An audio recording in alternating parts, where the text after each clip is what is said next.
I am one thrilled and absolutely overwhelmed and happy guy. It simply was an incredibly smooth process from start to finish, and I mean, they look amazing. It's something I could never have done anywhere else on the planet. So to me, this is totally unique, totally amazing, and it's kind of a nice continuation of a series of works that I started 30 years ago this summer, really. In 1987, I did the first inverted tree piece in my body of work. It started way back then. And I've only done, about 4 or 5 of these kinds of works over the years, but nothing like this. This is completely distinct again. The title of the work is Waiting, Watching, Waiting, which to me sort of embodies the history of the island.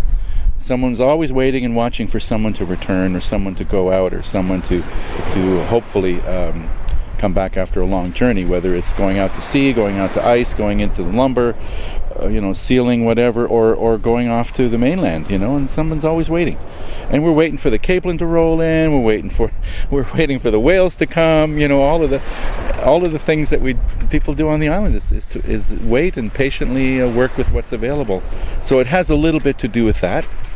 And at the same time, it also has to do with the fact that they're painted red ochre and oil, which goes back to the history of painting the stages red ochre and oil, and also the Beata used to paint their bodies with red ochre and oil, and so I wanted to echo that part of the history as well.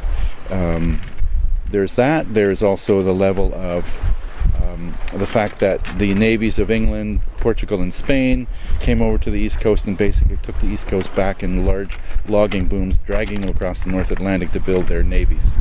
Not that the Newfoundlanders didn't help in that process sometime and cut their own trees, but the magnitude by which those navies built and stole from the land is unparalleled. And so, in a way, these guys are always also waiting for their families, what happened to our people? And the trees are living beings, and we now know through current research in forestry and so on that trees actually inhabit communities. In fact, I gave a talk in a conference on acoustic ecology in April in the Azores about the forest as an acoustic community. So they do communicate. They communicate through their roots.